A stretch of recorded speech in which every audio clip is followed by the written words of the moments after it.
멘델의 유전 원리를 하기 전에 제가 여기 그림을 하나 그려드릴 거예요. 여기가 상동염색체예요. 상동염색체. 복제가 아직 되기 전 모습이지요. 그죠? 만약에 복제가 됐다면 팔다리가 하나씩 늘어나서 이런 모양이 돼갖고 나중에 분열할 때 이렇게 잘라질 건데, 자, 어쨌든 우리는 복제되기 전 모양 기준으로 제가 한번 보겠습니다. 얘네들은 상동 염색체니까 모양과 크기가 같고 쌍을 이루는 염색체들이에요. 자, 상동 염색체도 저 두 개는 누구한테 받은 거라고요? 하나는 엄마 거, 하나는 아빠 거예요. 하나씩 받아서 지금 내가 쌍을 이루고 있는 거예요. 자, 그런데 이 상동 염색체의 요 상동 염색체의 여기, 자, 요 위치에 눈 색깔을 결정하는 유전자가 있었다고 칩시다. 하나의 염색체 위에는 여러 개의 유전자가 들어갈 수 있는 거예요. 근데 저기에 눈 색깔 유전자가 있었어요. 자, 나는 이게 아빠한테 받은 상동 염색체라고 치자 이거예요. 그럼 나는 아빠한테 자, 갈색 눈 유전자를 받았습니다. 이렇게 한번 생각을 해봐요. 갈색 눈 유전자를 받았습니다. 그러면 엄마한테 받은 상동 염색체에 똑같은 위치에도 무엇이 있어야 해요? 눈 색깔을 결정하는 유전자가 있어야 해요. 그죠? 모든 인간은요, 동일한 상동 염색체의 같은 위치에는 같은 형질을 결정하는 유전자가 다 있어요. 그래서 야, 이 염색체 1번 염색체 여기에는 무슨 유전자, 여기에는 무슨 유전자, 이거 쫙 알아내는 그게 이제 염색체 지도를 만드는 작업이에요. 근데 그럼 여기에도 눈 색깔 유전자가 있어야겠죠? 내가 엄마한테는 파란 눈 유전자를 받았다, 파란 눈 유전자를 받았다, 이렇게 한번 생각을 해봅시다.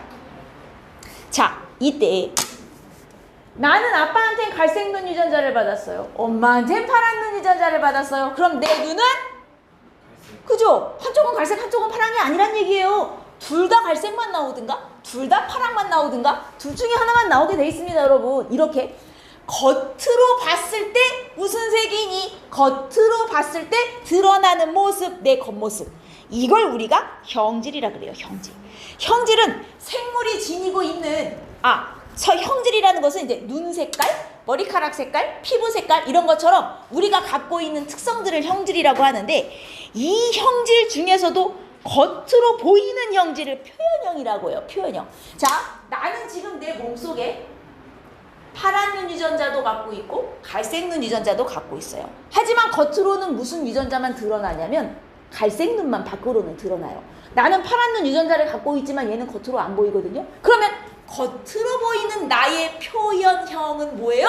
갈색 눈이에요. 겉으로 보이는 걸 표현형이라 그래요. 알겠습니까? 자, 그러나 안을 들여다보면 나는 사실 갈색 눈 유전자만 가진 건 아니에요. 파란 눈 유전자도 가졌잖아요. 그래서 예를 들어 우리 아빠가 나한테 갈색 눈 유전자를 줬는데 아빠도 상동 염색체가 있었을 거예요. 자, 아빠는 원래 갈색 눈 유전자만 2개 가진 사람이었다고 칩시다. 원래 우리 아빠는. 그리고 엄마는 원래 파란 눈 유전자만 2개 가진 사람이었다고 치자 이거예요. 그래서 엄마 아빠한테 나는 갈색 눈 하나, 파랑 눈 하나 씩을 받아서 갈 하나, 팔 하나를 가지게 됐다고 칩시다. 자, 그러면 아빠는 겉으로 봤을 때 당연히 무슨 눈이냐? 갈색 눈 아니에요? 엄마는 겉으로 봤을 때 무슨 색의 눈이에요? 파란 눈이죠? 자, 나와 표현형이 같은 사람은 아빠예요, 엄마예요? 나와 표현형이 같은 사람 아빠죠. 표현형은 겉으로 봤을 때 어떻게 보이냐예요. 아빠도 갈색 눈, 나도 갈색 눈. 표현형이 나는 아빠랑 같잖아요. 그렇지만 안을 자세히 들여다보면 아빠의 유전자와 나의 유전자가 100% 똑같진 않은 상태죠, 지금. 그죠? 겉으로는 똑같아 보였지만 안의 유전자는 다르네요. 요 안에 있는 유전자를 이렇게 한글로 갈색 눈, 파란 눈 이렇게 쓰기가 귀찮아서 자, 유전자를 우리는 알파벳으로 표현하기로 약속을 합니다. 제가 갈색 눈 유전자를 갈색이니까 브라운이라고 할까요? 그래서 대문자 B로 한번 표현해 보겠습니다. 파란 눈 유전자는 소문자 B로 표현할게요. 그럼 아빠는 대문자 B 2개를 가진 사람이고요. 유전자를. 엄마는 소문자 B 2개를 가진 사람이요. 나는요? 나는 대문자 B 하나, 소문자 B 하나를 가졌군요. 이렇게 유전자를 알파벳으로 표현하는 것을 우리는 유전자형이라고 해요. 아빠의 유전자형은 대문자 비비. 이제 이거를 제가 라지비 이렇게 표현할게요. 아빠의 유전자형은 라지비예요. 엄마의 유전자형은 스몰비죠. 나의 유전자형은 라지비, 스몰비.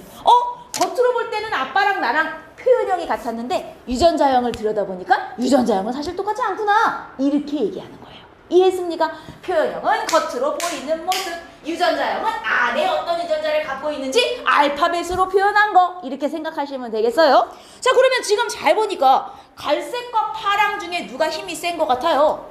갈색이 힘이 센 거란 말이에요. 그죠? 분명히 두 개 다 있는데 갈색만 밖으로 나왔어? 자, 우리는 둘 중에 힘센 놈, 이걸 어디 갔죠? 힘센 놈을 우성이라고 합니다. 얘가 우성 유전자예요. 힘이 약해. 그래서 갖고는 있는데 밖으로 안 나와. 이러면 열성 유전자라고 합니다. 여기까지 이해했습니까? 힘이 센 게 우성이에요. 힘이 약한 유전자가 열성이에요. 자, 그럼 잘 보세요. 아빠 같은 경우는 갈색만 2개 가졌어요. 그죠? 똑같은 유전자를 2개 가졌어요. 엄마도 마찬가지예요. 파란 것만 2개 가졌어요. 똑같은 거 2개 가졌죠? 근데 나는 서로 다른 걸 하나씩 나눠 가졌잖아요. 자, 엄마나 아빠처럼 똑같은 유전자를 2개씩 가진 사람, 우리는 이런 사람들을 뭐라고 불러요? 순종이다. 그러면 나는 갈색 하나 파랑 하나를 가졌잖아요. 서로 다른 걸 가졌죠? 뭐라고 부를까요? 잡종입니다. 나쁜 의미가 아니에요. 해리포터에서 잡종을 너무 나쁘게 써가지고 나쁜 의미인 줄 알았는데 그런 의미가 아닙니다, 여러분. 그냥 똑같은 걸 2개 가졌냐 아니면 다른 걸 가졌냐의 의미라고 보시면 돼요. 그래서 우리 부모님은 순종이고 나는 잡종이다, 이렇게 표현하는 거예요, 여러분. 자, 여기에 이제 그 용어를 좀 보겠습니다. 유전은 뭔지 알죠? 어버이의 어떤 형질이 나에게 전달되는 현상을 유전이라고 하고요. 그리고 그럼 형질이 뭐냐? 우리가 가지고 있는 모든 특성들을 다 형질이라 그래요. 피부색, 키, 몸무게, 머리카락색, 이거 다 형질이에요. 그리고 대립형질은, 자, 여러분, 형질 중에서도 우리는 지금 눈 색깔이라는 형질에 대해서 제가 예를 들었어요. 갈색 눈과 파란 눈은 서로 대립관계에 있어요. 여러분, 대립관계에 있다는 게 무슨 말이에요? 무조건 둘 중에 하나를 선택해야만 되는 관계다라는 뜻이에요. 내 눈이 갈색이면서 파랑일 수는 없단 말이에요. 갈색 눈 유전자와 파란 눈 유전자를 다 갖고 있어? 둘 중에 하나를 무조건 택해야만 하는 관계. 이게 대립관계예요. 그래서 대립 유전자는 상동 염색체의 똑같은 위치에 있는 같은 형질을 결정하는 유전자들을 대립 유전자라고 해요. 이 갈색 눈 유전자와 파란 눈 유전자는 대립 유전자 관계예요. 그러나 예를 들어 똑같은 이 상동 염색체의 예를 들어 이 위치에는 머리카락 색깔을 결정하는 유전자가 있다고 쳐요. 자, 여기 머리카락 색깔 뭐 빨강이라고 칩시다. 그러면 요 눈색을 결정하는 유전자와 이 머리카락 색깔을 결정하는 유전자는 대립 유전자 관계입니까? 아니잖아요. 눈 색깔과 머리카락 색깔이라는 게 꼭 둘 중에 하나를 택해야만 되는 관계는 아닌 거잖아요. 그죠? 내가 갈색 눈이면서 빨간 머리일 수도 있는 거고, 파란 눈이면서 빨간 머리일 수도 있는 거 아닙니까? 그죠? 이런 관계는 대립 유전자라고 부르지 않아요. 꼭 둘 중에 하나를 택해야만 되는 관계가 대립 유전자예요. 그래서 대립 유전자는 상동 염색체 위에 같은 위치에 반드시 존재하고 어버이로부터 하나씩 받아 쌍을 이루게 되는 유전자를 말해요. 그게 대립 유전자예요. 오케이. 자, 그래서 여기 대립 유전자가 결정하는 형질을 대립 형질이라고 합니다. 지금 얘기했던 눈 색깔 같은 거, 눈 색깔끼리는 대립 형질 관계예요. 같은 머리카락 색깔끼리도 대립 형질 관계입니다. 하지만 눈 색깔과 머리카락 색깔은 대립 형질이 아니에요. 뭔 말인지 이해했죠? 그 다음 유전자형, 아까처럼 유전자를 알파벳으로 이제 정해가지고 나타내기로 한 거를 유전자형이라 하고요. 표현형은 겉으로 보이는 걸 표현형이라 합니다. 자, 자가수분, 타가수분은 좀 이따 하고. 순종 잡종했죠? 똑같은 유전자 2개 가졌으면 순종이에요. 서로 다른 거 가졌으면 잡종입니다. 됐습니까? 여기까지 쉽죠? 자, 용어를 기억하시면서 이 멘델이 유전 원리를 어떻게 실험했는가를 하기 전에 멘델은 완두콩으로 유전 실험을 했어요. 옛날에 사람들이 유전자에 대해서 몰랐을 때는 어떻게 생각했냐면, 자, 여기 여자의 몸에는 난자가 있어요. 남자의 몸에는 정자가 있죠. 이렇게 둘이 만나면 새로운 애가 나오잖아요. 사실은 이 안에 여자의 유전자, 남자의 유전자가 있어가지고 만나서 새로운 아이가 나오는 건데, 옛날에는 이제 몰랐어요, 그런 걸. 그럼 이제 어떻게 생각했냐면 정자 난자가 있다는 것까지는 알았어. 이 정자 안에, 정자 대가리 있잖아요. 대가리 안에 아주 조그만한 인간이 들어있다고 생각했어요. 아주 조그만한 인간이 들어서, 진짜로. 그래서 얘가 이렇게 가서 이 안에 들어가갖고 이 안에 있는 양분을 먹고 자라난다고 생각했어요. 진짜. 근데 이상하잖아요. 만약에 이렇게 정말 애가 태어나는 거라면 이 애는 아빠랑 100% 붕어빵이어야지. 안 그래요? 근데 애는 그렇게 안 나온단 말이에요. 엄마도 가끔 닮고 아빠도 가끔 닮고 이렇게 나온단 말이에요. 자, 이걸 처음으로 연구한 사람이 멘델이에요. 근데 이 멘델이 여러 가지 재료 중에서 완두콩으로 연구를 했는데 이 사람이 완두콩으로 연구한 게 신의 한 수였어요. 왜 완두콩이 좋은 재료냐? 일단 기르기 쉬워. 막 씨 뿌려놓으면 그냥 알아서 막 자라요. 기르기 쉽죠. 그리고 한 세대가 짧대요. 이게 무슨 말이에요? 씨 뿌려놓으면 한 두어 달 지나면 쭉쭉쭉 자라가지고 새 완두가 나오는 거야. 예를 들어 내가 사람을 재료로 실험해야지. 자, 얘하고 결혼해갖고 애가 나왔어. 아, 얘는 무슨 색깔 눈이구나.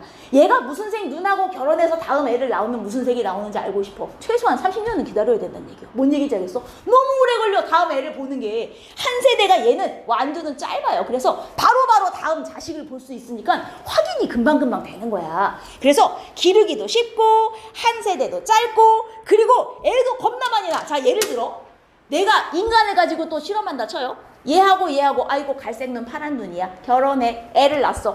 애가 첫째가 갈색 눈 나왔어. 자, 근데 이 두 사람이 애를 하나만 낳고 안 낳았어요. 그러면 갈색 눈과 파란 눈이 결혼하면 100% 갈색만 나온다고 내가 얘기할 수 있어요? 아니란 말이야. 야, 파란 눈이 나올 수도 있지만 애를 안 낳아서 안 나온 걸 수도 있잖아요. 그렇죠?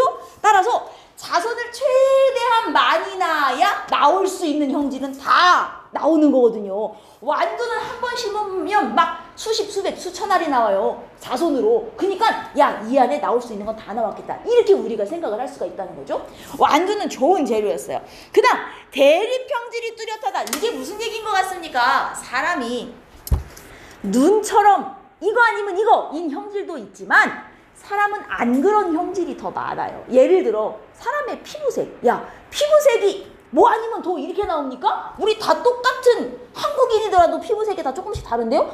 너무 많은 거예요. 이 형질이. 뭐 아니면 도가 아닌 거야. 비교가 힘든 거예요, 일단. 머리카락 색깔도요. 여기 다 그냥 까망인 것 같죠? 실제로 이거를 보면요. 다 똑같은 까망이 아니에요. 조금 더 어두운 까망, 조금 갈색에 가까운 까망 이런 식으로 다르단 말이에요. 비교가 힘들어요. 반면에 완두콩은 이게 명확해요. 노란 놈 아니면 초록 놈. 색깔도 명확하고요. 키 큰 놈 아니면 키 작은 놈 명확하고요.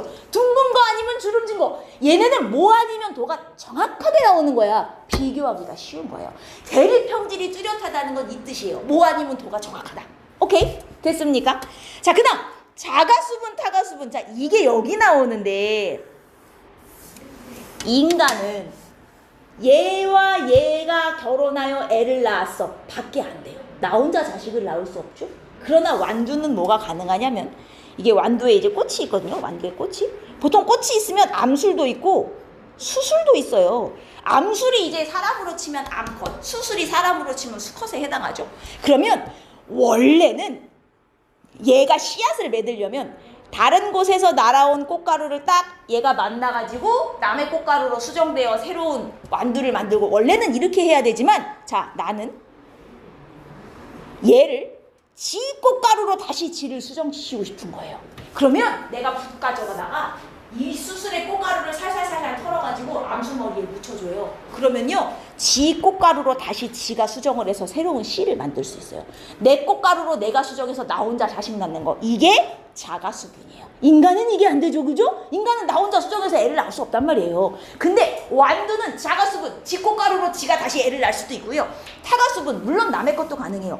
그리고 타가수분도요, 나 얘하고 교배하면 누구 나오는지 보고 싶다. 이걸 손 놓고 기다리고 있으면 얘네들이 수정할 거란 보장이 없어요. 내가 얘 꽃가루 털어다가 여기다 억지로 묻혀주는 거예요. 그러니까 내가 원하는 애하고 수분이 가능하다는 장점이 있는 거예요. 완두 같은 경우는. 인간은 이게 안 되잖아요. 그래서 완두가 좋은 재료였던 이유, 요거는 기억하셔야 됩니다. 기르기 쉬워, 자식도 금방 나, 겁나 많이 나, 그리고 뭐 아니면 도가 뚜렷해, 내 맘대로 수정도 시켜줄 수 있어. 알겠습니까? 그래서 좋은 재료였다라는 거 한번 기억하시고, 사실은 이 멘델이라는 사람은 대빵 똑똑한 사람이에요.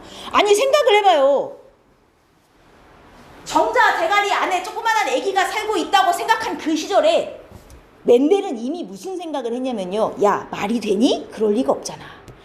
사람이 뭔가 자식을 낳으면 내가 갖고 있는 무언가를 자식한테 물려줘서 나랑 닮은 애가 나오는 거야. 근데 예를 들어 아까처럼 눈색깔이라고 치면 이 사람도 눈색깔 유전자 아니죠. 이때는 아직 유전자라는 단어가 없어가지고 이 사람이 유전자라는 말은 못 썼고요. 뭔가 눈색깔을 결정하는 뭔가가 있어. 근데 내가 내 눈색깔을 결정하는 이 뭔가가 하나만 있는 게 아니라 나한테 2개씩 있는 거야. 그리고 이 사람한테도 눈색깔 결정하는 그 무언가가 2개 있는 거야. 야, 자식한테는 둘 중에 엄마 아빠가 하나씩만 줘가지고 자식은 요거 하나 받아갖고 새로운 애가 태어날걸? 멘델은 이미 여기까지 생각을 한 사람이에요. 유전자라는 단어는 몰랐지만 그때 당시 없었기 때문에 단어 자체가 여기까지 이미 생각을 했어요. 봐봐. 내가 뭔가 자식한테 물려주는 그 무언가가 있다. 이게 이제 유전자였죠, 지금으로는. 근데 유전자라는 말이 없어서 이 사람은 이때 당시에는 유전인자라는 표현을 썼고요. 유전인자. 이것도 하나씩만 갖고 있는 게 아니라 2개씩. 지금으로 치면 이게 뭐예요? 대립 유전자. 상동염 색채 아니에요? 이미 이것까지 생각을 하고, 야, 그리고 2개를 다 주는 거 아니고 무조건 둘 중에 하나씩만 주는 거야. 즉, 감수분열해서 하나만 자식한테 줄 수 있어까지 이미 이 사람은 머릿속에서 그 당시에 생각을 한 거예요. 근데 문제는 자기의 생각은 이런데 이걸 증명할 증거가 필요하잖아요.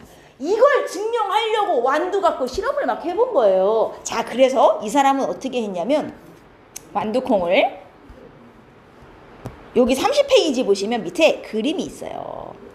자, 얘는 둥그러요, 완두가. 얘는 쭈글쭈글해요. 주름이 졌어요. 둥근 놈, 주름진 놈 완두 2개를 가지고 실험을 합니다. 자, 둥근 놈은 둥근 모양에 해당하는 유전자, 그때는 유전자라는 말이 없어서 유전인자라고 표현했겠지만 어쨌든 둥근 모양을 결정하는 그 무언가를 2개 갖고 있었을 거야. 자, 둥글다, 라운드죠? 그래서 대문자 R을 쓰기로 했어요. 여러분, 이게요, 대문자를 쓰고 소문자를 쓰는 개념이 대문자가 힘이 더 센 애라는 뜻이에요. 즉, 대문자를 쓰는 애가 뭐다? 우성이다라는 뜻입니다. 소문자를 쓰는 애가 열성이에요. 그래서 둥근 안두는 대문자 R로 쓰고요. 주름진 안두는 소문자 R로 쓰기로 했어요. 자, 얘네들 자기 모양 결정하는 그 무언가를 2개씩 가지고 있었군요. 둘 다 지금 똑같은 거 2개씩 갖고 있네요. 둘 다 뭐예요? 똑같은 걸 2개 갖고 있으면 아까 뭐라고 불렀죠? 잡종이라고요? 아니죠. 반대말. 순종, 그죠? 둥근 순종, 주름진 순종. 자, 일단 엄마 아빠로는 둘 다 순종을 쓰기로 합니다. 그래서 둥근 놈 하나, 주름진 놈 하나, 얘네 둘을 멘델이 꽃가루 이렇게 묻혀갖고 교배를 시켜준 거예요. 자, 그랬더니 이제 자식이 하나 열렸겠죠? 자, 멘델의 생각대로라면 이쪽에서는 둥근 유전자 받았을 것이고 이쪽에서는 주름진 유전자 하나씩 받았겠죠. 그래서 자식은 아마 요런 걸 갖고 있는 자식은 아마 요런 걸 갖고 있는 놈이 나왔을 거야. 자, 안에 유전자는 이렇게 하나하나 다르게 가졌겠지만 얘는 겉으로 볼 때 표현형은 어떤 완두이겠어요? 둥글겠죠? 라고 예상하고 해봤더니 진짜로 100% 둥근 완두만 나오더라는 거예요. 이해했습니까? 와, 내 생각이 맞았나 봐. 여기까지 오케이? 자, 그럼 그 다음에 뭐 있는지 알아요? 요 둥근 완두, 이제 얘는 잡종이죠. 이렇게 얻은 자손은 얘가 잡종 1대예요. 자손 첫 번째 자손이니까 잡종 1대. 요 잡종 1대를 집꽃가루로 다시 수정시켰어요. 집꽃가루로 다시. 똑같은 놈끼리 수정시킨 거랑 같은 거죠. 그래서 요 놈과 요 놈을 또 교배한 거랑 똑같은 효과가 났어요. 자, 같은 놈끼리 교배해요. 이제 어떤 일이 일어나죠? 나는 자식한테 이거 하나 둘 중에 하나를 랜덤으로 줄 수 있어요. 그죠? 내가 자식한테 줄 수 있는 건 이것도 줄 수 있고 이것도 줄 수 있고 둘 중에 하나야. 얘도 자식한테 줄 수 있는 거 이것도 줄 수 있고 이것도 줄 수 있고 둘 중에 하나야. 자, 그럼 어떻게 되겠어요? 얘네들을 교배했을 때 나올 수 있는 자식은 총 4가지 경우의 수가 나오는 거예요. 이건 거잖아요. 이렇게 만날 수도 있고 이렇게 만날 수도 있고 이렇게 만날 수도 있고 이렇게 만날 수도 있겠지. 완두는 자식을 개 많이 낳는다니까요. 다 나와요, 이 4가지 종류가. 그래서 실제로 이 4가지가 골고루 다 나온 거예요. 지금 이게 잡종 2대입니다. 여기까지 이해했습니까? 자, 4가지 어떻게 나왔어요? 라지알 가지네 나왔어요. 라지 R 스몰 R까지 다 나왔어요? 라지 R 스몰 R 또 나왔어요? 스몰 R 스몰 R 또 나왔어요? 아, 네 종류가 나올 거라고 예상했는데 진짜 네 종류가 나온 거예요. 여기까지 이해했습니까? 이 실험을 한 게 멘델이란 말이죠. 그러면 여기서 첫 번째 자식만 한번 봅시다. 첫 번째 자식. 요 순종의 어머니끼리 딱 교배를 했더니 나온 이 첫 번째. 얘는 겉으로 볼 땐 표현형이 누구와 같아요? 얘랑 똑같았어요. 그렇죠? 하지만 유전자형은 어버이와 같아요, 달라요? 누구하고도 다르죠? 왜냐면 어버이는 다 순종인데 얘는 잡종이잖아요. 자, 그러나 얘는 다른 유전자 두 개를 가졌으나 겉으로는 모두 둥근 모양만 나왔어요. 왜냐? 얘가 우성이니까. 자, 이게 멘델의 유전 법칙 첫 번째 원리, 여기 있군요. 우열의 원리예요. 순종끼리 교배하여 얻은 잡종 1대, 즉 자식이요, 자식. 순종끼리 교배하여 얻은 자식 첫 번째 자식은요, 둘 중에 누구만 나타나요? 우성만 나타나고요, 열성은 안 나와요. 그렇다고 열성 유전자가 없어진 거예요? 그건 아니에요. 얘 몸속에 있어요. 있지만 겉으로 드러나지 않는 거예요. 자, 이 사람 첫 번째 원리를 정했어요. 순종의 어버이끼리 교배하면 자손 1대는 둘 중에 한 놈만 나오는 것처럼 보여. 걔가 우성이야. 그럼 나머지 놈은 없어진 거야? 아니, 얘 안에 유전자가 있는데 열성이라 밖으로 안 나온 거야. 그래서 순종끼리 교배하면 1대는 우성만 나타나. 이게 우열의 원리예요. 여기까지 이해했습니까? 여기까지 이해했어요? 오케이, 좋아요. 자, 그리고 요 잡종의 자손 1대를 자가수분, 직곡가루로 지수분시켰어요. 똑같은 놈끼리 교배를 시켰더니, 자, 2대 좀 보세요. 2대에 이렇게 나왔단 말이에요. 얘 표현형 뭐예요? 표현형이 뭐냐고 물어보면 무슨 답이 나와야 되죠?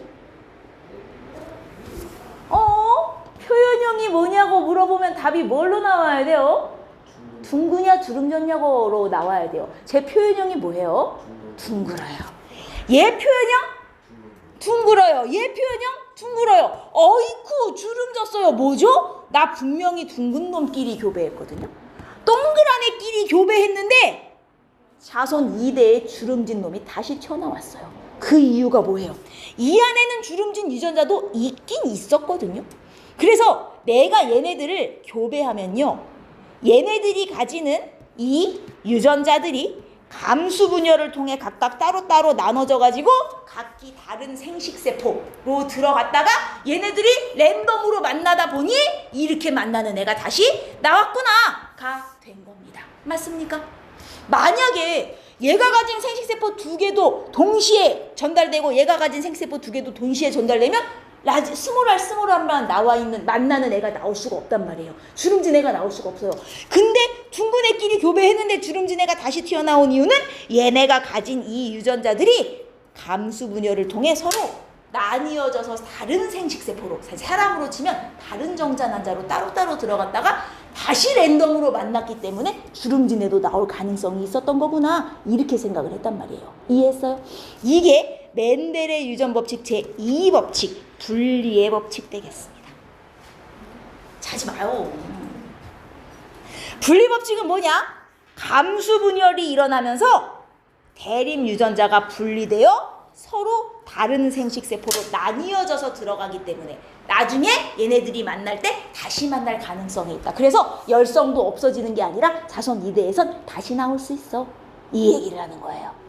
이해했습니까? 오케이. 그리고 잘 보시면 이렇게 분리법칙에 의해서 나온 자손 2대는 겉으로만 봤을 때는 둥근 놈이 셋에 주름진 놈이 하나예요. 둥근 놈이 셋에 주름진 놈이 하나. 자, 둥근 놈이 우성이죠. 주름진 애가 열성이에요. 그리고 겉으로 봤을 때 이게 표현형이죠. 자, 지금 얘네들 표현형의 비가 둥근 거와 주름진 거의 비 몇 대 몇? 3대 1로 나오는군요.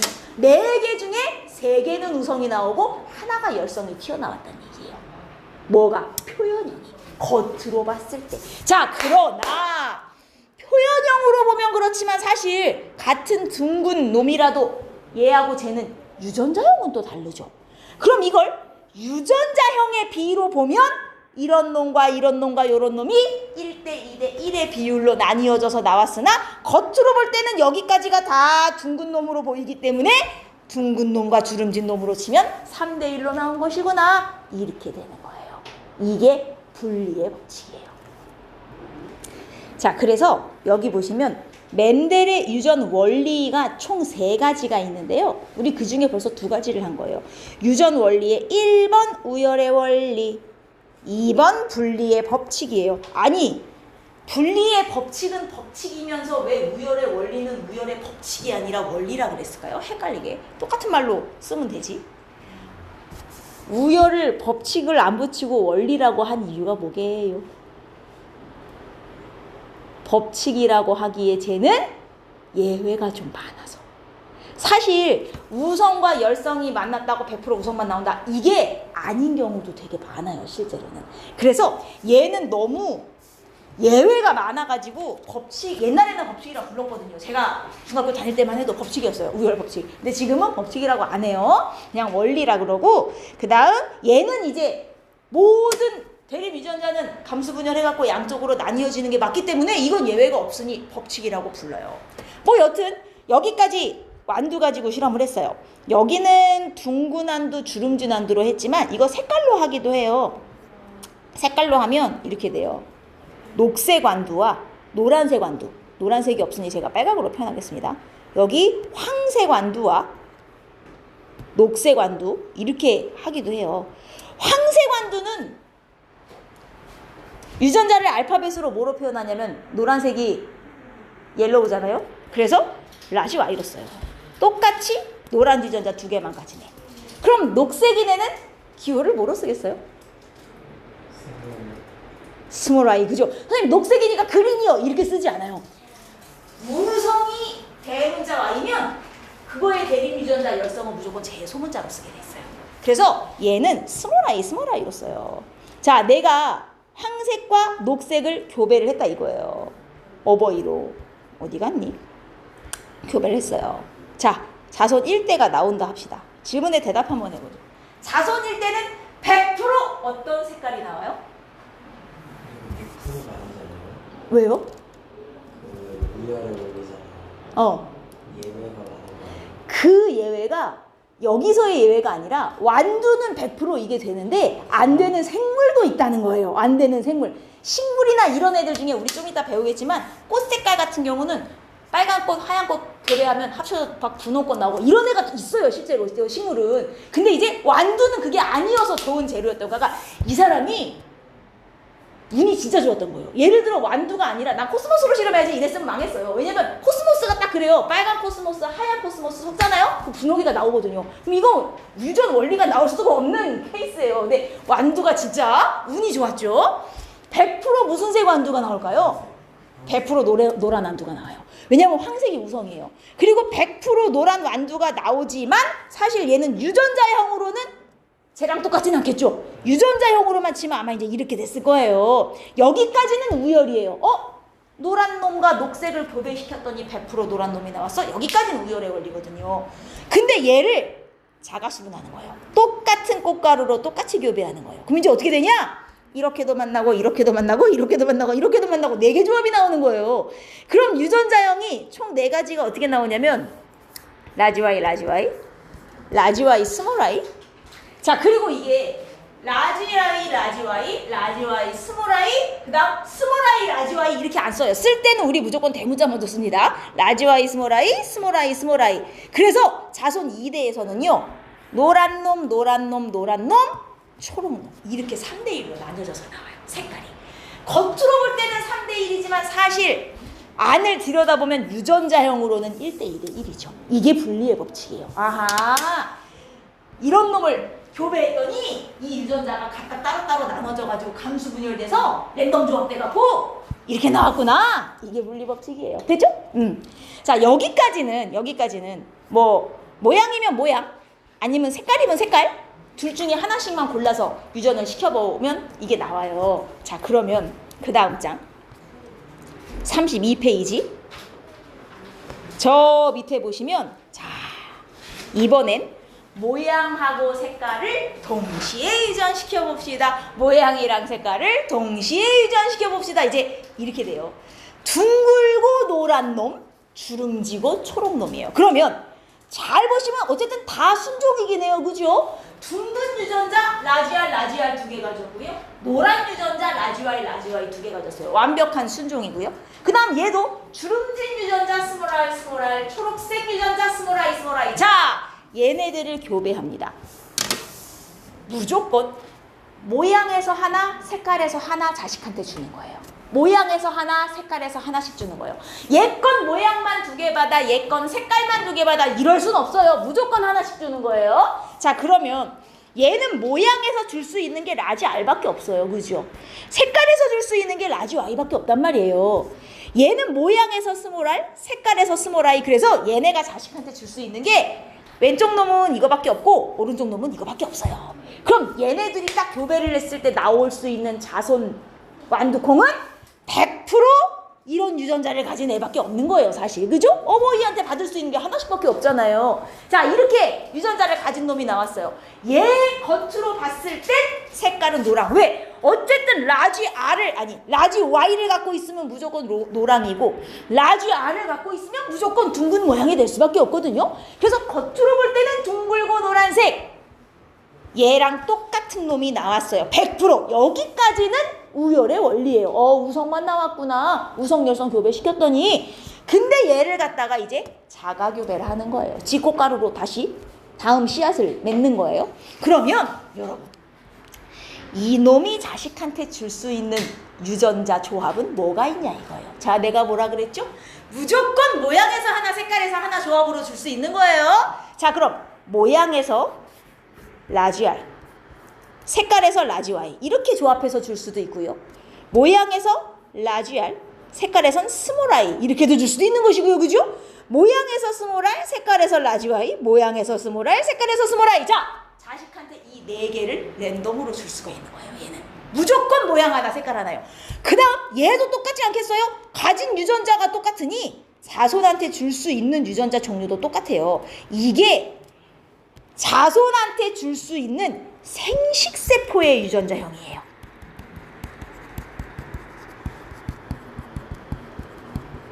생식세포의 유전자형이라면 야, 얘 자식한테 뭐 줄 수 있어? 라는 뜻이에요.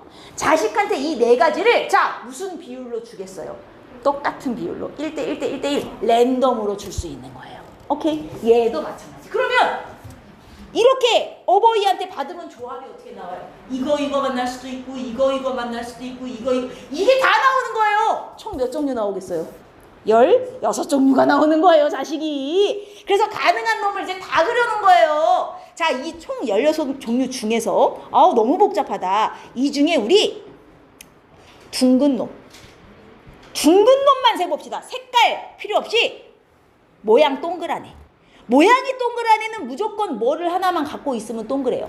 라지 R만 무조건 최소 하나 갖고 있으면 동그랄 거 아니에요? 자, 동그란 놈 세볼게요. 하나, 둘, 셋, 넷, 다섯, 여섯, 일곱, 여덟, 아홉, 열, 열하나, 열둘. 둥근 놈 12개 나왔어요. 주름진 놈은 스몰 R만 가진 애가 주름 줬겠죠? 하나, 둘, 셋, 4개 나왔습니다. 그래서 주름진 놈이 4개. 둥근 거, 주름진 거 비율을 비교해봤더니 몇 대 몇? 어서 많이 봤다. 이 3대1 우리 어서 봤어요? 아까 분리법칙 할 때 그죠? 잡종일 때 나왔는데 얘를 자가교배해서 나온 2대가 둥근 놈 셋에 주름진 놈 하나 이렇게 나왔었잖아요. 무슨 법칙에서? 분리의 법칙에서. 자, 그 다음 이번에는 노란 놈 초록 놈 비교해 볼까요? 색깔 모양 신경 쓰지 말고요. 노란 놈 몇 개? 그죠? 하나 둘 셋 넷 다섯 여섯 일곱 여덟 아홉 열 열하나 열둘. 그래서 노란색이 12, 녹색이 4개죠. 3대1이네. 무슨 얘기하고 싶은지 알아요? 분명이다. 모양과 색깔을 동시에 유전시켰죠. 근데 모양은 모양대로 3대1, 색깔은 색깔대로 3대1. 결국 서로한테 영향을 줬어, 안 줬어? 안 줬어요. 지 나름대로 다 분리의 법칙 따라갖고 다 3대1을 맞춰서 유전이 됐잖아요. 지금 그죠? 여러 개를 동시에 유전시켜도 서로 영향을 안 주는구나. 모양은 모양대로 알아서 분리법칙 따라가고 색깔도 색깔대로 알아서 분리법칙 따라가가지고 3대1이 딱 지켜졌네. 이게 무슨 법칙? 멘델의 유전원리 세 번째 독립의 법칙 되겠습니다. 여러 개를 동시에 유전시켜도요 서로한테 영향을 안 줘요. 크로스 안 돼요. 아하, 알아서 따로따로 지 나름대로 유전이 잘 되는구나. 이게 독립의 법칙이에요. 간단하죠? 근데 이게 모양으로 해도 3대1, 색깔로 해도 3대1이잖아요. 이거를 모양, 색깔 합쳐서 비교하면요. 둥글고 노랑, 둥글고 초록, 주름지고 노랑, 주름지고 초록의 비가 몇 대 몇 대 몇 대 몇? 9대 3대 3대 1. 근데 여기서 모양만 치면 둥근 거 합쳐서 12, 주름진 거 합쳐서 4, 3대 1이고요.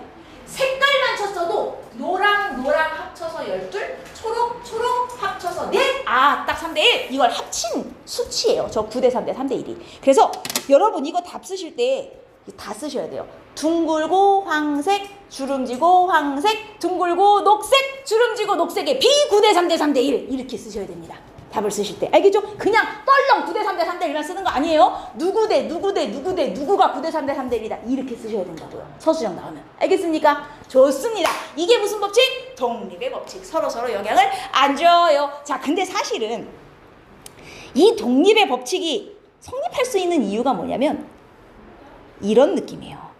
아까 전에 잡종 1대 어디 갔어요? 얘 어버이로부터 반반 받은 애 있잖아요. 그래서 이렇게 완전 잡종 유전자를 가진 얘를 염색체 그림으로 한번 표현해보면 이런 느낌이에요. R은 모양 유전자잖아요. 모양 유전자, 똑같이 모양을 결정하는 유전자가 상동 염색체의 같은 위치에 존재해요.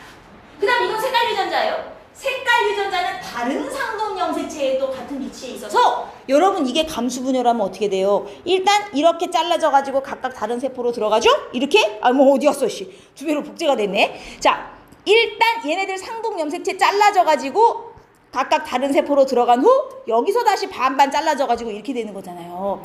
그래서 이걸 라지 R, 라지 Y 가진 애도 나오고 라지 R, 스몰 I 가진 애도 나오고 스몰 R 라지 Y 가진 애도 나오고 스몰 R, 스몰 I 가진 애도 나오고 이렇게 4개가 다 자손한테 랜덤으로 줄 수 있게 나오잖아요. 근데 만약에 어떤 생물이 내가 염색체를 조사했는데 말이죠. 상동 염색체.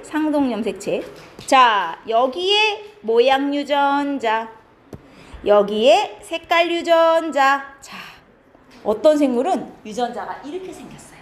자, 얘가 자식한테 자기 유전자를 물려주려고 합니다.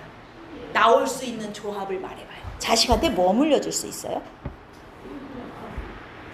일단 라지 R, 라지 Y 조합 줄 수 있어요? 없어요? 있어요. 그 다음 스몰 R, 스몰 I 조합도 줄 수 있어요. 라지 R, 스몰 I 조합 줄 수 있어요? 없어요? 있다고요? 자, 염색체 반 잘라줄 수 있어요? 이렇게? 안 되죠. 뭔 말인지 알겠어요? 이게 4개 조합이 랜덤으로 다 줄 수 있는 이유는 얘네가 다 다른 염색체 위에 있으니까 가능한 거고요. 만약에 어떤 유전자가 같은 염색체 위에 있다 이러면 이렇게 랜덤이 안 돼요. 알겠죠? 이런 식으로 하나의 염색체 위에 연결된 유전자들끼리는 이렇게 크로스로 줄 수가 없어요. 왜? 염색체를 반 잘라줄 수 있는 건 아니니까. 근데 실제로 완두콩은 모양 염색체와 색깔 염색체가 완전 다른 염색체 위에 이렇게 유전자가 있거든요. 아예. 그래서 랜덤 4개가 다 되는 거예요. 그러니까 운이 좋았죠. 같은 염색체 위에 있는 생물이었으면 이렇게 안 나왔어요. 알겠죠? 좋습니다. 요게 멘델의 3가지. 자, 멘델의 원리 우리 3가지 했어요. 1. 우열 원리. 2. 분리의 법칙. 3. 독립의 법칙. 이렇게 되는 거예요. 이해됐죠? 이 중에서 우열하고 분리는 모양이면 모양, 색깔이면 색깔 하나씩만 유전해서 확인할 수 있고요. 독립의 법칙은 여러 개를 동시에 유전시켜봐야 확인이 가능한 거예요. 자, 그러나 내가 아까 뭐라 그랬냐? 우열은 예외가 종종 있다. 꽃이 그런 애들이 많다. 제가 코스모스도 그렇다고 얘기했지만 얘는 뭐냐면 분꽃이에요. 분꽃. 자, 분꽃은 실제로 이렇게 유전돼요. 자, 빨간 분꽃, 라지알에 색깔 유전자를 가졌어요.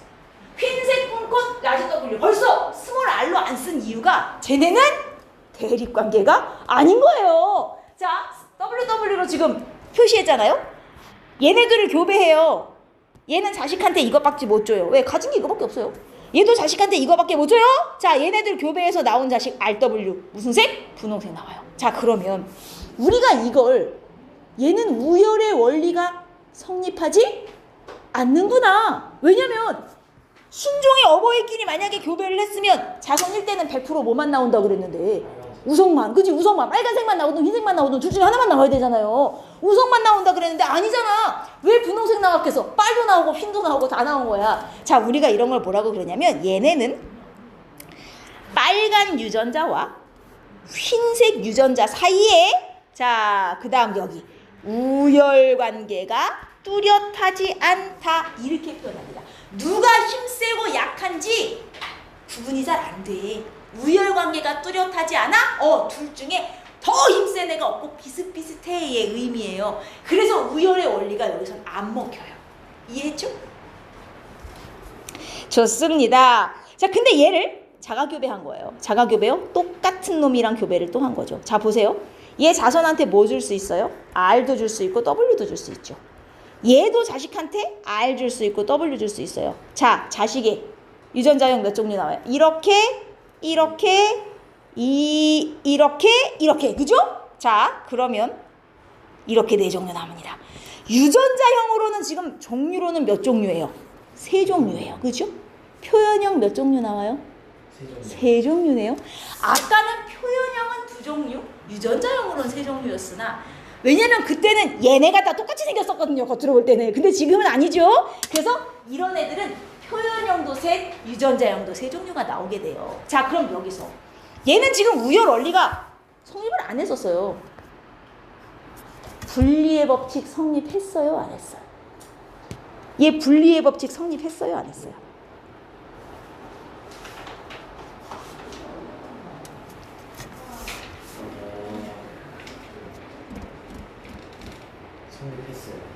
했어요. 분리는 성립했어요. 왜냐면 분리 법칙은 뭐냐? 야, 내가 RW 갖고 있는데 따로따로 감수 분열해갖고 다른 생식세포로 들어갔다가 다시 랜덤 조합, 이거잖아요. 이건 됐잖아요. 어쨌든, 그죠? 이건 됐잖아요. 내가 이쪽에서 RW 한 방에 다 물려준 거 아니잖아요. 하나씩 하나씩 다 물려줬잖아요. 진짜로. 이건 된 거예요. 그래서 우열의 원리는 성립하지 않았으나 분리의 법칙은 성립한다, 이렇게 표현하는 겁니다. 알겠습니까? 우열 원리는 성립하지 않았으나 분리의 법칙은 성립하였다. 요게 우열관계가 뚜렷하지 않은 경우입니다. 34쪽 좀 펴보실래요? 3, 4, 3, 4. 3, 4에 보시면 여기 노란 놈, 초록 놈 교배하는 그림이 있어요. 잘 보시면 요 밑에 예제라고 회색 네모 박스 안에 문제가 있는데 제가 1번 문제만 한번 풀어드릴 테니 봐봐요. 잡종 2대에서 완두를 1000개 얻었대요. 잡종 2대가 어디예요? 여기. 총 다해서 1000개가 나온 거예요.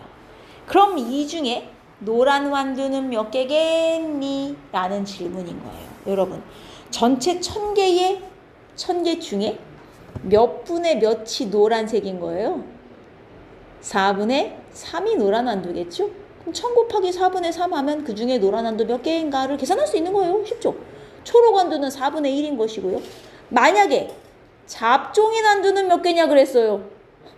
그럼 1000개 중에 잡종인 완두는 몇 개예요? 정신 차리고 얘기해봐요. 1000개 중에 잡종인 완두, 아니 봐요. 이 노란 완두 4개 중에 여러분 그냥 봐도 일단 순종인 애는 얘죠. 색깔이 초록인 애는 무조건 순종일 수밖에 없잖아요. 안 그래요? 그럼 노란 완두는 순종인 애도 있고 잡종인 애도 있고 이렇게 섞여 있는 관계 아니에요? 이거 대 이거가 1대 2대 1의 비율로 나오는 거 아닙니까? 그럼 이 중에 1000개 얻었을 때 잡종 완두는 몇 개가 되는 거예요? 절반인 500개가 되는 거죠. 4개 중에 2개가 잡종인 거잖아요, 지금. 이해했습니까? 이렇게 계산하시면 돼요, 비율로. 그래서 요 밑에 있는 문제들이 이제 그런 문제들이고요. 그 다음 35페이지에는 이번엔 모양과 색깔을 동시에 유전시키는 애가 있어요. 여러분 항상 잊으시면 안 되는 게 얘네는 모양 색깔 2개를 갖다 줘 주셔야 돼요. 잡종 2대의 얘는 둥글고 노란색, 황색입니다. 얘는 둥글고 녹색이고요. 얘는 주름지고 황색이고요. 얘는 주름지고 녹색인데 얘네들의 비가 몇 대 몇 대 몇 대 몇으로 나오는 거예요? 9대 3대 3대 1로 나오는 거예요. 아시겠어요? 둥글고 황색인 애는 어떤 유전자형을 가져요? 둥글고 황색인 애의 유전자형. 라지알, 그 다음은 라지일 수도 있고 스몰일 수도 있어요. 그죠? 둥그니까 최소한 우성 유전자를 하나는 갖고 있을 거 아니에요. 황색이니까 라지와이 하나에 여기는 뭐가 들어가도 상관이 없는 이런 식의 유전자형을 가진 애고요. 둥글고 녹색인 애는 라지알 무조건 하나에 모양은 스몰 y만 2개 가진 애죠. 녹색이니까. 이런 유전자형을 가진 애고요. 주름지고 황색이면 스몰 r 2개에 라지 y 최소 하나는 가진 애. 주름지고 녹색은 확실하죠. 뭐 스몰 r 스몰 y 밖에 더 있어요. 얘는 완벽한 열성 유전자. 여러분 그러면 만약에 이런 유전자를 가진 완두가 있어요. 얘는 순종이라 그래요? 잡종이라 그래요? 쟤는 순종이에요. 같은 종류끼리 같은 알파벳을 가졌으면 순종입니다. 여러분 알겠죠? 자 여튼 이런 완두가 나왔는데 여기 밑에 예제를 보시면 잡종 2대에서 1200개 얻었어요. 둥글고 노란 애가 몇 개냐? 둥글고 노란 애 얘 아닙니까? 전체 몇 개 중에 16개 중에 9개를 차지하죠. 그럼 1200개 곱하기 16분의 9를 하시면 둥글고 황색의 난두의 개수를 구할 수 있는 거지. 어떤 식으로 하시는지 알겠죠? 이렇게 계산하시는 거예요. 그리고 사실은 이게 이렇게 16개를 여러분이 다 쓰실 수 있어야 되는데 이 중에 외워두면 좋은 게 하나 있는데요. 이 16개를 맨날 시험 때마다 다 쓰기는 사실 좀 귀찮잖아요. 뭘 많이 물어보냐면 왜 완벽한 잡종이네 있죠. 자손 1대 어버이와 똑같은 유전자형을 가진 애. 자손 1대가 라지 R 스몰 r 라지 Y 스몰 r이었는데 얘를 자가수분해서 이 16개가 쫙 나온 거잖아요.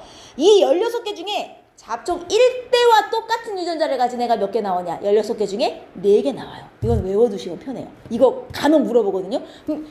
어버이와 똑같은 유전자형을 가진 애가 1200개 중에 몇 개냐? 이렇게 물어봤을 때 이걸 16개를 다 그리면 시간이 걸리잖아요. 아, 16개 중에 1대와 같은 유전자를 가진 애 4개 나오는구나는 외워두시면 되게 나중에 유용하게 써먹으실 수 있습니다. 오케이? 좋아요. 이렇게 푸시는 거고요. 그 다음에 또 이제 조심하셔야 되는 게 여러분 문제를 푸시다 보면 항상 자가교배만 나오진 않아요. 얘를 갖다가 이 그림을 줘놓고선 내가 자손 1대를 열성 순종과 교배시켰습니다. 이제 이따위로 나올 때도 있어요. 열성 순종과 교배시켰으면 어떤 놈이랑 짝짓기를 시킨 거예요? 열성 순종과 교배시켰대요. 열성 순종의 유전자형. 열성인데 순종이야. 열성인데 순종이야. 다 소문자인데 순종이야. 얘가 열성 순종 아니에요? 저렇게 전부 소문자 유전자만 가진 애인데 순종? 쟤네를 열성 순종이라고 해요. 그래서 만약에 자손 1대를 자가수분시켰다가 아니고 얘를 열성 순종과 교배시켰다 그러면 이런 놈과 교배시켰다는 뜻이에요. 알겠습니까? 열성 순종과 교배시켰다. 그러면 열성 순종과 교배시키면 어떤 자손들이 나올까요? 자, 이거는 이제 여러분이 해보셔야 돼요. 얘 자식한테 줄 수 있는 생식세포 뭐 있어요? 라지 R 라지 Y, 라지 R 스몰 I, 스몰 R 라지 Y, 스몰 R 스몰 I. 얘 4개 줄 수 있고요. 얘는 자식한테 줄 수 있는 게 뭐가 있어요? 얘 뭐 줄 수 있어요? 스몰 R 스몰 I 말고 줄 수 있는 게 없죠. 내가 가진 게 이거밖에 없단 말이에요. 그러면 이렇게 교배한 놈 4종류가 나오게 되는 거예요. 할 수 있겠죠? 좋습니다. 그래서 꼭 자가교배가 가끔 아닌 애가 나올 수도 있다라는 거 좀 조심하시면 되고, 오케이! 됐나요? 자, 오늘 시간상 여기 앞에 건너뛴 부분을 하고 마무리해도 될 것 같아요. 여기 금방 끝나요. 이제 어려운 거 다 끝났습니다. 24쪽 정자 난자예요. 이 초딩들도 알더라고요. 생식세포가 자손 만드는 데 필요한 세포죠. 동물이라고 하면 정자 난자, 식물이라고 하면 꽃가루 미씨 뭐 이걸 말하는데 여기 이제 동물 거 이게 정자예요. 대가리가 있고 꼬리가 있네요. 자, 머리 안에는 핵이 들어있어서 이 안에 염색체가 사람 거라면 몇 개 들었겠습니까? 아니죠. 생식세포잖아요. 46개 들어있으면 어떻게 해요? 23개, 반 자른 게 들어있죠. 이 안에 23개 있는 거예요. 그리고 꼬리가 있다는 건 얘는 움직일 수가 있다. 운동성이 있다고 표현해요. 운동성이 있어요. 반면에 난자는 움직여 못 움직여? 못 움직여요. 운동성이 없어요. 운동성이. 그리고 여기도 핵이 있는데 이 안에도 23개의 염색체 있겠죠? 요놈과 요놈이 만나면 이제 46개의 애기의 핵이 되는 거예요. 그리고 요 나머지 부분은 세포질이라고 그러는데 여기는 양분이 저장돼 있어갖고 정자가 여기까지 헤엄쳐 오면 이제 머리가 뚫고 들어와요. 그래서 핵이 만나요, 둘이. 이게 이제 점점 애기가 돼야 되잖아요.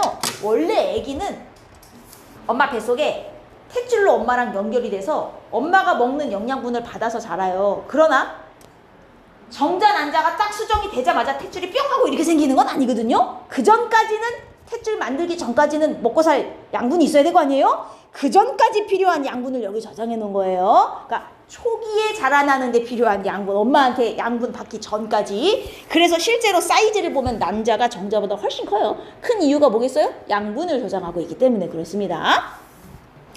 오케이, 뭐 요 이름만 아시면 되고요. 수정이 뭐냐? 암수 생식세포가 만나는 거. 정자 난자가 만났다. 이게 수정이고요. 정자와 난자가 만나면요, 뒤에 가서 보겠지만 정자가 여기까지 왔어요. 그러면 난자를 만났죠? 이제 꼬리는 필요가 없어요. 난자 만나러 오려고 꼬리가 필요했던 건데 난자를 만났으면 꼬리가 더 이상 필요 없잖아요? 꼬리는 떨어져 나가요. 이렇게 떨어져 나가고 대가리만 이 안으로 들어간단 말이에요. 그러면 정자 안에 있던 핵이 이렇게 찌끔찌끔 움직여가지고 이제 요 핵이랑 딱 합체를 합니다. 그럼 이제 46개의 염색체가 됐잖아요. 자, 얘는 이제 뭐가 된 거냐면 수정란이 된 거예요.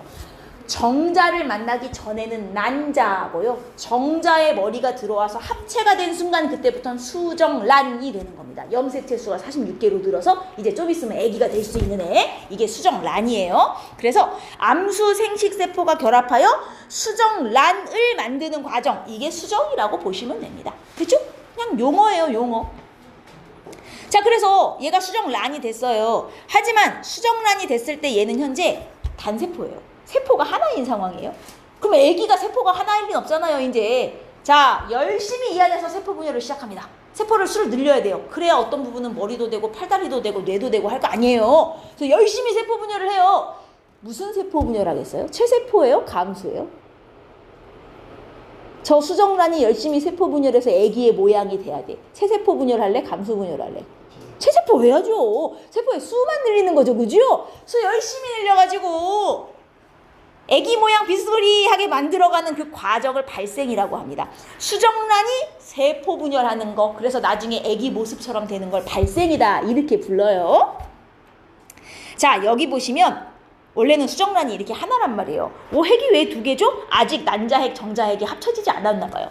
정자에 대가리는 들어왔는데 핵과 핵이 아직 만나지 못한 상황을 표현한 것 같습니다. 어쨌든 대가리가 들어왔으면 수정은 된 거예요. 이제 수정란이에요. 자, 요 핵과 핵이 만나서 46개 염색체를 가진 핵이 되었어요. 자, 그러면 이제 세포수를 늘려야겠죠? 보세요. 반 잘라져서 세포가 2개 되었어요.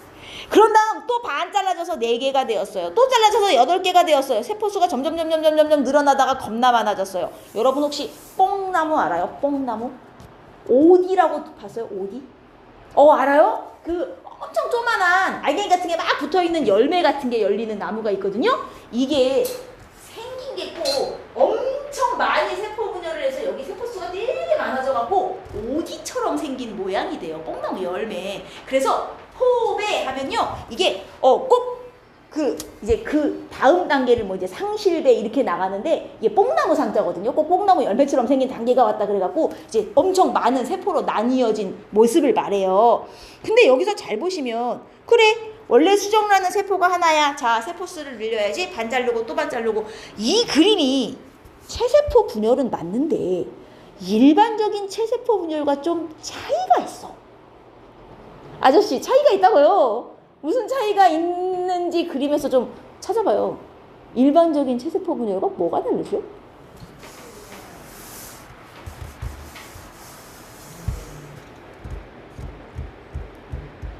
뭐 지금 생각이 없어 보이는데 일반적인 체세포 분열과 무엇이 다릅니까 지금?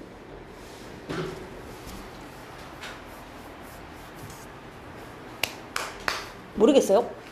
여러분 봐요. 일반적인 체세포 분열은 이렇게 해요. 세포가 하나 있었어. 분열해야지. 자, 반이 잘라졌어요. 그러면 이쪽과 이쪽 새로 만들어진 두 세포의 크기는 처음 세포의 절반이겠죠. 근데 얘네들 그 다음에 바로 그 다음번 분열 들어가요? 어느 정도까지는 세포가 좀 커져야 그 다음 분열에 들어가잖아요. 얘네 보세요. 분열하면서 세포 크기 커져요 지금? 안 커져요. 얘네는요 수정란이 이렇게 있잖아요. 자, 한 번 분열해서 2세포배, 두 번 분열해서 4세포배, 세 번 분열해서 8세포배, 그 다음 16세포배 쭉쭉쭉. 세포 하나가 커지는 시간이 없어요. 계속 분열을 해서 수는 늘어나는데 세포 하나 크기는 오히려 점점점 작아지는 거예요. 이해했어요? 아니 왜 이런 세포 분열을 할까요? 세세포 분열이긴 하거든요. 근데 세포의 크기가 커지는 시간이 없어요. 그럼 어떤 장점이 있을까요? 간기의 길이가 굉장히 짧아질 수 있어요. 분열을 준비하는 시기가 짧아질 수 있어요. 그럼 세포 분열을 겁나 빠르게 할 수 있습니다. 크기는 나중에 키워도 돼. 야, 일단 분열부터 해. 이거예요. 왜냐면 수부터 빨리 늘려야 되니까. 그래서 여기까지는 전체 크기는 그대로예요. 계속 안에서 분열 해가지고 세포 수는 늘고 있는데 전체 사이즈는 그대로 유지가 돼요. 왜? 하나하나의 크기가 점점 작아지거든요. 그래서 체세포 분열은 체세포 분열인데 일반적인 분열이랑 조금 다르다. 우리가 이걸 난할이라고 특별히 이름을 붙여줬어요. 수정란 할 때 그 난이에요. 수정란의 할이 뭐야? 분할, 나뉘어지는 거. 수정란이 나뉘어지는 거. 이거 체세포 분열인데 다른 체세포 분열이랑 조금 다르니까 이름을 특별히 붙여주자. 난할이라고. 이것도 체세포 분열이긴 합니다. 크기만 안 커질 뿐. 알겠죠? 그래서 수정란의 초기 세포 분열, 이걸 난할이라고 부르고요. 2세포, 4세포, 8세포 쭉 가다가 포배까지 가요. 자, 요렇게 포배 상태가 되면 이제 어떤 일이 일어나냐? 여러분 이 밑에 보시면 자궁에 대한 자궁의 구조가 그려져 있어요. 자궁의 구조. 여기가 난소인데 사실 여자는 난소가 몇 개 있냐면 2개 있어요. 그림이 이게 다예요? 요새는 정소 그림이 없구나. 자, 여기가 난소, 이쪽에도 난소를 기본적으로 양쪽에 원래 2개 갖고 있어요. 근데 지금 반 잘라서 하나만 그린 거예요. 자, 이 난소 안에는요 원래 난자들이 뼈뼈뼈뼈 들어있어요. 자, 한 달에 하나씩 난자를 밖으로 내보냅니다. 요 난소 안에 들어있던 난자들이 한 달에 하나씩 밖으로 뿅 하고 튀어나오는 과정을 배란이라 그래요. 한 달에 하나씩 나와요. 양쪽 난소에서 번갈아 가면서 나와요. 이번 달에 여기서 나왔으면 다음 달엔 여기서 나오고 뭐 이런 식으로. 자, 그래서 배란이 됐어요. 여기가 우리가 말하는 이제 자궁의 중심부고요. 이 난소에서 자궁까지 연결된 길을 수란관이라 하는데요. 얘가 배란이 뿅 하고 되면 이제 점점점 수란관을 타고 가잖아요. 아직 여기까지밖에 안 왔다요. 잘 보실래요? 지금 이 꼬리 그림이 지금 이 꼬리 달린 애가 누구예요? 정자예요. 여러분 정자와 난자는 여기서 만나는 게 아닙니다. 수란관에서 이미 만나요. 정자가 여기까지 헤엄쳐 온단 말이에요. 알겠어요? 정자가 여기 난소 근처까지 와요. 난자는 여기까지밖에 안 가. 난자가 뿅 하고 배란이 되는 순간 전자는 이미 헤엄쳐서 여기서 대기를 타고 있다니까요. 그러면 둘이 만나. 근데 이제 정자는 수가 엄청 많잖아요. 그래서 만나는 그림 없나?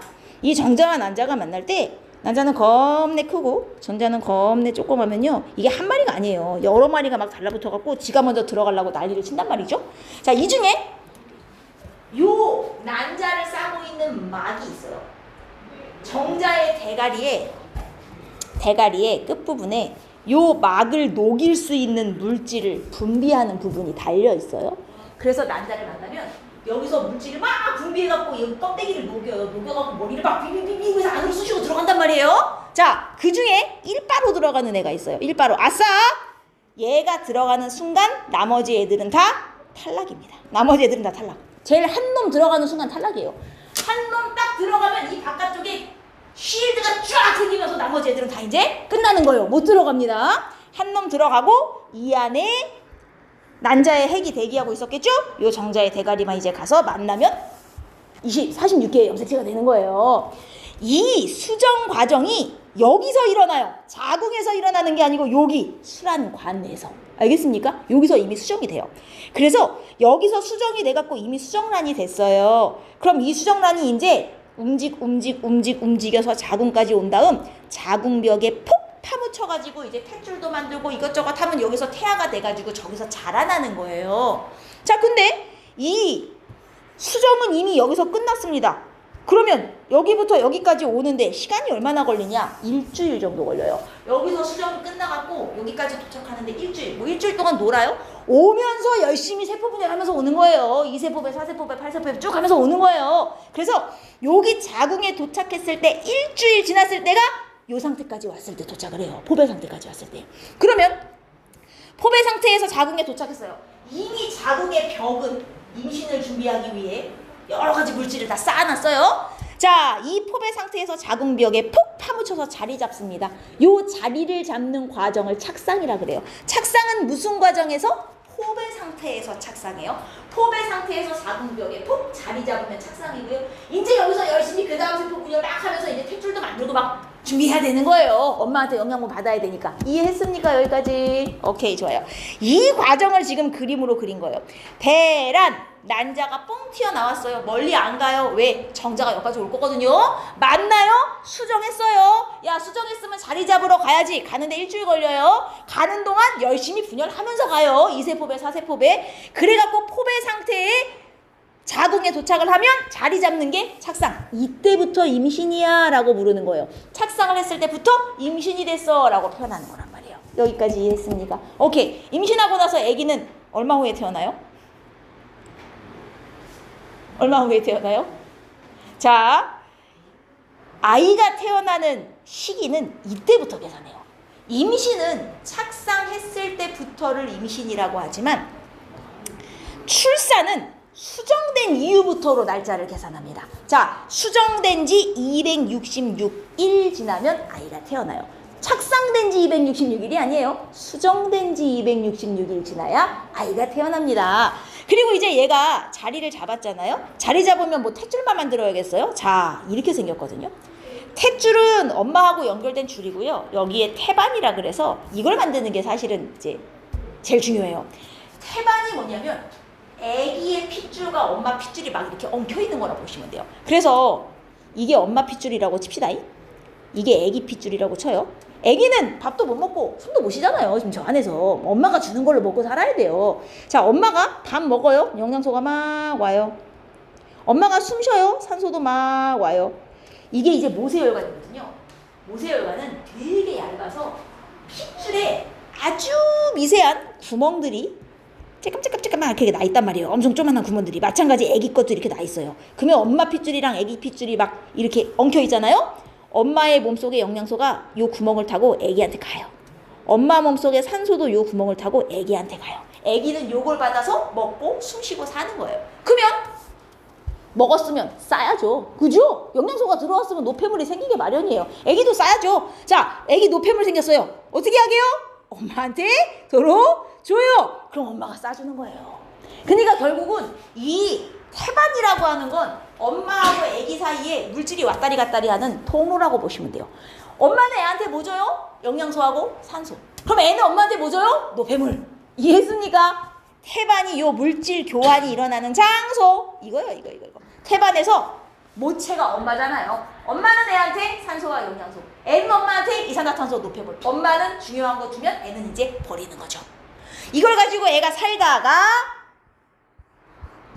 수정 266일 지나면 출산 이렇게 되는 거예요. 쉽죠? 맨델. 자, 용어 한번 불러봅시다. 생물체가 지니는 모양이나 성질. 내가 갖고 있는 이 여러 가지 특징들, 이걸 뭐라 그래요? 형질. 이게 형질이에요, 형질. 머리카락 색, 눈은 몇 개니? 피부는 무슨 색? 뭐 이런 게 다 형질입니다. 근데 대립관계에 있어요. 파란 눈, 갈색 눈처럼. 그럼 대립 형질이에요. 둘 중에 하나를 선택해야 되는 관계의 형질인 거죠. 그리고 이 중에서 겉으로 보이는 형질, 표현형 되겠습니다. 겉으로 보이는 형질, 표현형. 그리고 유전자를 알파벳으로 표현한 걸 우리가 유전자형, 유전자형 이렇게 부르고요. 완두가 왜 좋은 재료냐가 되게 여러 가지 있어요. 한 3가지 정도 말해볼까요? 일단 완두는 키우기가 쉬워요. 키우기가 쉬워요.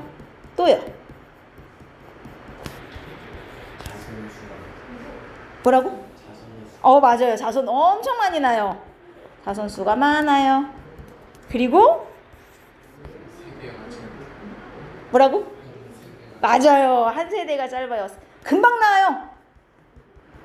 세대가 짧고요. 그 다음 4번째, 대립 형질이 뚜렷하다고 표현했어요. 뭐 아니면 도? 인간처럼 종류가 많지 않아요. 대립 형질이 뚜렷하고요. 그리고 내가 원하는 놈과 교배할 수 있어요. 그죠? 자가교배, 타가교배가 다 돼요. 자가수분이라고 할게요. 책에 수분이라고 표현되어 있더라고. 자가수분, 타가수분이 다 됩니다. 뭐 이런 것들 중에 3개 아무거나 적어두시면 되는 거예요. 근데 특징은 다 외워두셔야 돼요. 왜냐면 우리가 다음 시간에 이제 인간의 유전을 할 거예요. 인간은 유전 재료로 좋지 않아요. 인간이 유전 재료로 좋지 않은 이유는 완두가 좋은 이유와 정반대이기 때문입니다. 인간은 연구가 어렵다. 자, 밑에 이제 완두를 교배를 했어요. 유전자형 써보라네요. 어버이는 당연히 순종에서 시작이에요. 황색인데 순종이면 어떻게 표현해요? 황색, 노란색인데 순종이에요. 아니죠. 옐로우, 그죠? 노란색, 라지와이, 라이지와이. 순종이니까 똑같은 거 2개. 녹색, 스몰아이. 잡종일 때는 이거 하나 받았겠죠. 이게 유전자형이에요. 그랬는데 분명히 얘는 열성 유전자도 갖고 있겠지만 겉으로 볼 땐 다 노란색이야. 알 수 있는 사실. 무슨 원리? 우열의 원리를 여기서 알 수 있구나. 순종끼리 교배했더니 자식이 100% 우성만 나오네. 겉으로 볼 때는. 이 소리고요. 다음, 내가 C를 자가수분했어요. 나올 수 있는 자손에 유전자형의 비와 표현형의 비를 다 써보래요. 얘 유전자가 얘는 이제 라지와이 스몰아이. 자가교배는 똑같은 애랑 교배하겠다는 뜻이거든요. 자, 이렇게 교배했을 때 나올 수 있는 자손의 유전자형 다 불러볼까요? 이렇게 만날 수 있잖아요. 라지와이. 이렇게도 갈 수 있잖아요. 라지와이 스몰아이. 이렇게도 갈 수 있어요. 라지 먼저 쓰는 거예요. 라지와이 스몰아이. 요렇게도 만날 수 있어요. 스몰아이. 요렇게. 자손에서 나올 수 있는 거 이게 다죠? 그러면 이렇게 자가수분하여 나올 수 있는 자손의 유전자형의 비를 쓰라 그랬으니까 이걸 어떻게 표현하라는 거예요? 이거와 이거의 비가 몇 대 몇이냐 이렇게 표현하라는 뜻이에요. 유전자형의 비는. 그럼 지금 보시면 1대 2대 1로 표현이 되어 있습니다. 그쵸? 어떤 식으로 쓰라는지 알겠죠? 이건 유전자형의 비, 표현형의 비는 어떻게 써야겠어요? 답으로 쓸 때. 요 중에 여기까지가 전부 노란색, 이게 초록색. 표현형의 비는 노란색과 초록색, 황색과 녹색의 비 3대1 이렇게 표현하는 게 표현형의 비예요. 이거는 유전자형의 비. 황색, 녹색 이렇게 표현하는 건 표현형의 비. 알겠습니까? 2개 구분하세요. 자, 그 다음 얘는 이제 모양과 색깔을 동시 유전시켰단 말이에요. 가의 표현형과 유전자형 써볼까요? 여러분, 가의 유전자형부터 써보죠. 얘 어떤 유전자 가졌어요? 불러봐요. 아니, 여기서 뭐 받았어요? 여기서 뭐 받았어요? 라지알, 라지알. 이거 받았잖아요. 줄 수 있는 게 이거밖에 없어요. 얘? 이거 받았겠죠? 그래서 이 자식놈, 무슨 유전자형을 가져요? 라지알, 스몰 r, 라지 y, 스몰 i. 얘 100% 이거 가져요. 이게 가의 유전자형이죠. 가의 표현형은요? 겉으로 볼 때 무슨 모양이냐는 얘기예요. 둥글고 황색, 이걸 쓰란 얘기예요. 그래서 가의 유전자형은 이거고요. 표현형은 둥글고 황색입니다. 유전자형을 써라 라고 했을 때와 표현형을 써라 라고 했을 때 쓰는 방법이 다르단 말이에요. 알겠어요? 서술형에서 이거 헷갈려서 쓰면 틀린단 말이에요. 자, 이 그림에서 알 수 있는 멘델의 유전 원리. 아이쿠, 이놈을 자가수분했더니 자식놈이 9대 3대 3대 지금 이 그림이잖아요. 이거 무슨 법칙이랑 관련 있어요? 모양과 색깔을 동시에 유전시켰으나 이게 9대 3대 3대 1로 나오는 것으로 보아 모양도 3대 1, 색깔도 3대 1 알아서 유전됐네. 독립의 법칙이죠. 두 개 동시 유전시키면 독립의 법칙이에요. 자손 2대에서 나오는 표현형의 분립이 또 9대 3대 3대 1만 떨렁 써라. 안 돼요. 둥글고 황색대. 이걸 써야 된다는 얘기예요. 둥글고 녹색대. 주름지고 황색대. 주름지고 녹색의 B가 9대 3대 3대 1인 거예요.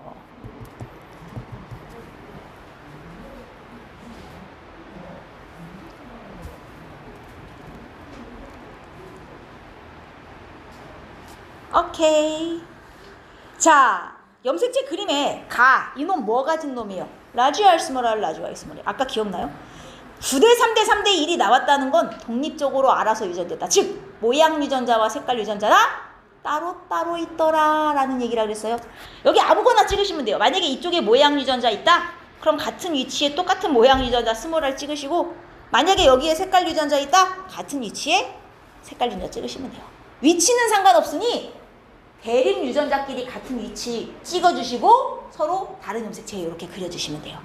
이래야 독립의 법칙이 성립해요. 한 유전자 위에 다 올라가 있으면 독립적으로 유전이 안 됩니다. 그렸어요. 이 그림도 간혹 나와요. 독립의 법칙. 아니면 반대로 한 유전자 위에 올라간 애 그려놓고 얘가 자식한테 줄 수 있는 조합이 아닌 것, 이런 거 물어볼 수도 있어요. 뒤로 가볼까요? 거의 다 끝났어. 자, F1이 얘예요. 자손 1대. 자손 1대가 만들 수 있는, 여러분 이것도 진짜 구분 잘해야 돼. 생식세포의 유전자형에 비해요. 생식세포. 유전자형만 보지 말고요. 얘가 자식한테 뭐 줄 수 있니라는 질문이에요. 근데 이놈 유전자형이 뭐냐고요. 이놈 유전자형. 이 양쪽에서 태어났어요. 지금 제 유전자형은 라지알, 스몰 r, 라지 y, 스몰 i죠. 얘 자식한테 뭐 줄 수 있어요? 생식세포의 유전자형은 야, 얘 자식한테 줄 수 있는 거 다 써라 이거예요. 얘 자식한테 뭐 줄 수 있어요? 라지 r, 라지 y, 라지 r, 스몰 i, 스몰 r, 라지 y, 스몰 r, 스몰 i. 이렇게 네 종류 줄 수 있죠.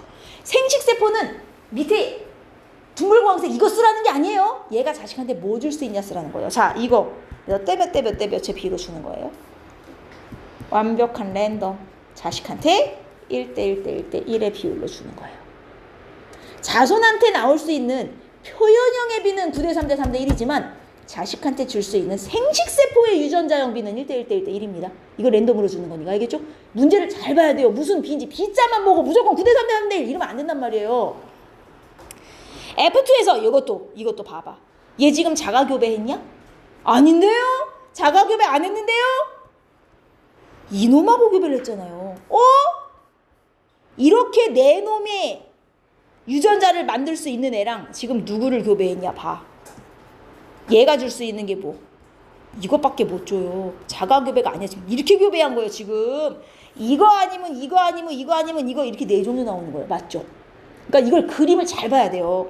자, 그러면 이 중에서 순종한도 몇 개 나오냐? 자, 이렇게 만나면 라지 R, 라지 R, 라지 Y, 라지 Y 나오고요. 이렇게 만나면 라지 R, 라지 R, 라지 Y, 스몰 I. 요렇게 만나면 라지, 스몰, 라지 나오고요. 요렇게 만나면 라지, 스몰, 라지, 스몰. 이렇게 네 종류밖에 지금 안 나오는 상황이에요. 자손이. 그죠? 근데 이 중에서 뭐라 그랬어요? 순종한두는 그럼 몇 개나 나오니? 여러분, 이 중에 순종한두 누구예요? 얘밖에 더 있어요? 순수한 순종이? 전체 4분의 1이죠? 자손 몇 개 얻었대요? 16개 얻었거든요. 그럼 이 중에 4분의 1이니까 4개밖에 안 나오는 거예요. 순종. 자가교배가 아니구나. 이걸 잘 생각하셔야 돼요.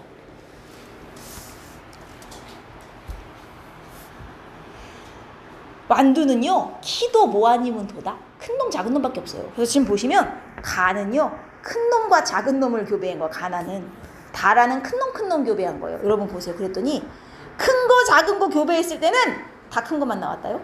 여러분, 이게 무슨 얘기게요? 키가 작은 놈은요, 사실 열성이기 때문에 만약에 얘는 이제 키니까 유전자를 우리 T로 표시하겠습니다. 톨이요, 톨. 키 큰 놈, 작은 놈. 얘는 스몰 T 2개를 가진 애예요. 확실해요. 문제는 얘예요. 여러분, 겉으로 볼 때 키 커요. 키, 라지 T일 수도 있고 라지 T, 스몰 T일 수도 있는 거 아니에요? 겉으로 볼 땐 구분이 안 돼요. 자, 근데 얘랑 교배했더니 전부 큰 놈만 나왔어요. 자, 가는 순종이었게요? 잡종이었게요? 이걸 알아내야 되는 거예요.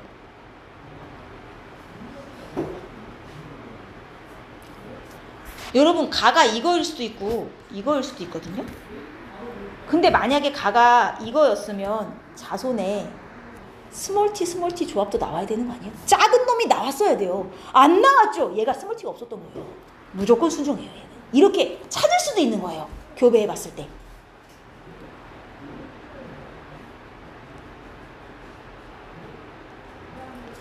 근데 다라는 겉으로 볼 땐 둘 다 키가 컸거든요. 둘 다 이거 아니면 이거 둘 중에 하나예요. 겉으로 볼 땐 모르겠어요. 근데 자식 중에 작은 애가 나왔어. 자, 다라는 유전자역이 뭘 것 같아요? 둘 다 스몰 T가 하나씩은 있었다는 얘기죠. 그러니까 자석에 스몰 T가 나온 거예요. 조합이. 아, 둘 다 잡종이네. 이렇게 되는 거죠.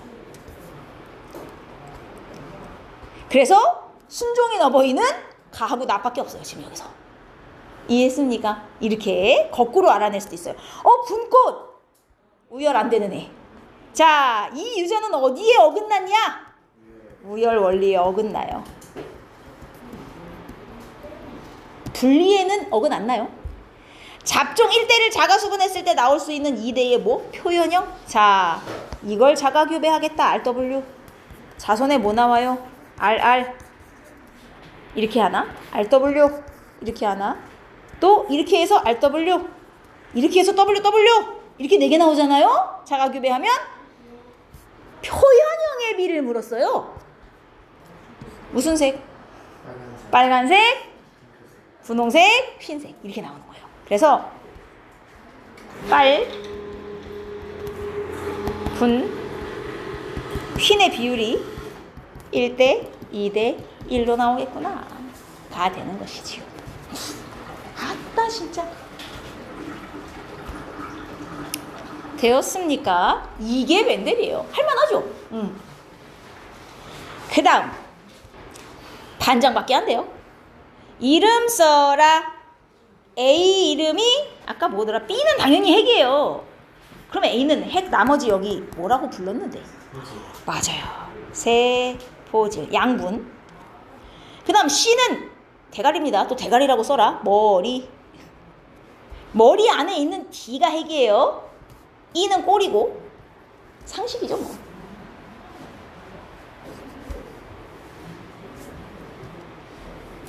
자, 난자가 왜 크냐?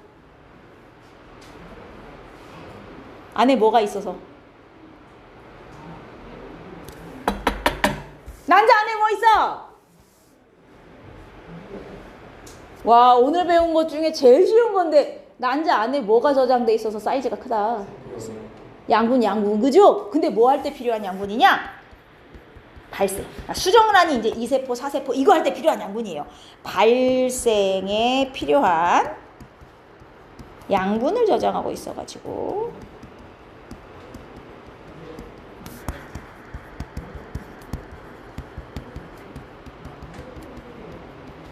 이렇게 쓰시면 되고,